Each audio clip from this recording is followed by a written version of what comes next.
Hey guys, welcome to my illustration. So I thought for this video I'd do something a little bit different.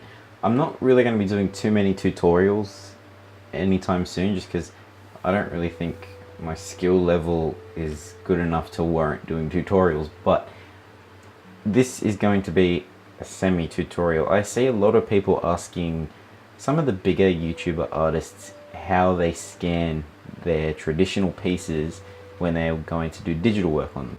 So yeah, this sounds sort of simple, but I see a lot of people asking this question, and I have seen some tutorials on it, but nothing that covers this really simple way and this pretty cool trick in Photoshop that you can use to scan your images in and blend them together. I've seen some tutorials and they go through this really long, complicated process. I'm going to show you now, if you use Photoshop, the easiest way to do it.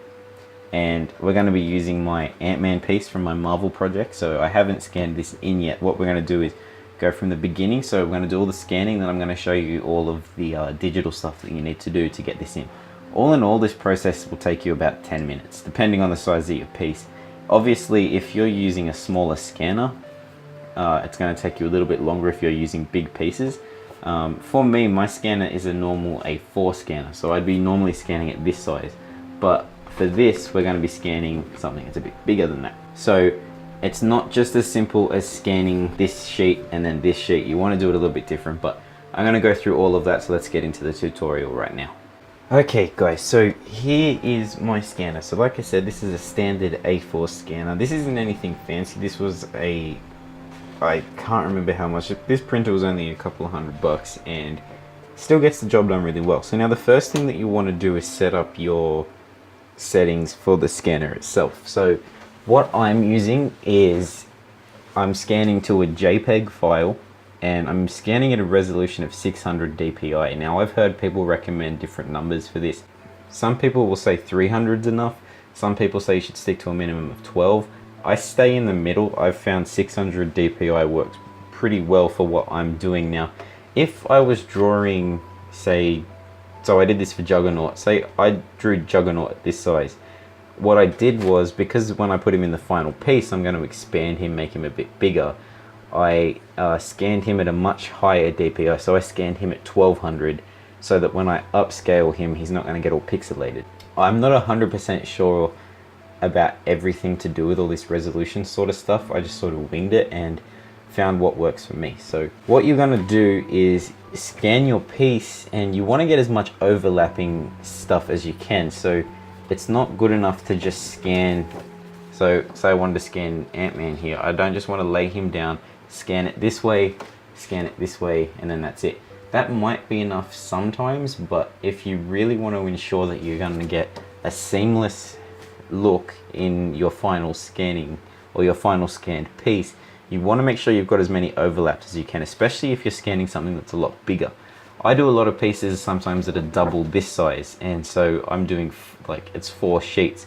Now I could just go through and scan each individual page and then put it into Photoshop and try and stitch all of them together, and that would take forever. But if you get the overlaps, you don't really have to worry about that. So what we're going to do first is do the easy scan. So we're just going to scan this sheet here, and then we're going to scan the other side, and then what I'm going to do is scan it a couple of times in between.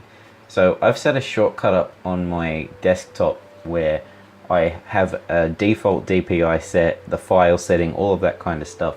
So all I need to do now is just push enter. This is going to start scanning. So, and obviously sometimes you put the lid down. I'm not going to bother for this particular piece, but that's what you want to do. You want to go through and scan it as many times as you can. Now I'm going to go through, I'm going to scan this a few times, and I'm going to go into the desktop, and we're going to show you guys what all my final scans will look like. Alright guys, so I've scanned in all the Ant-Man pieces. You can see them here. So as you can see, I've got about 5 scans, and pretty much what I'm going to be doing now is taking them into Photoshop. I'm going to go up to File, and then I'm going to go down to Automate, select Photo Merge, and then we're going to get this menu pop up. So it's important that that menu is set to auto.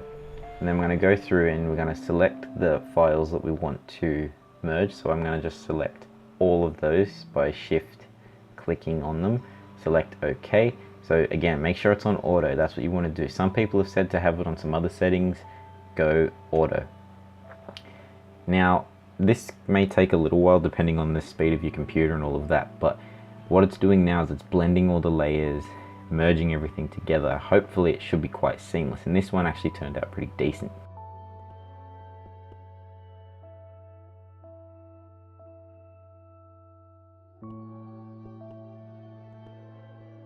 So here it is now. Yeah, it's upside down and there's a bit of transparent edges and stuff, but we can crop all that out. But the main thing is the image come out and it was quite seamless, so that's good.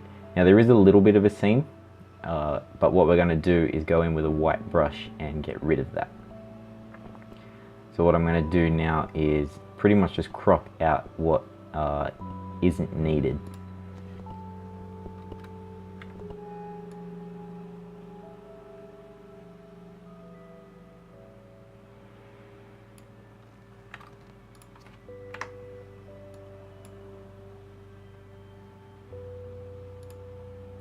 So I've cropped the image, and then I'm going to go through and just rotate it so that it's all orientated nicely, and then all I do now is go in with a white brush and just paint over the layers that I don't like.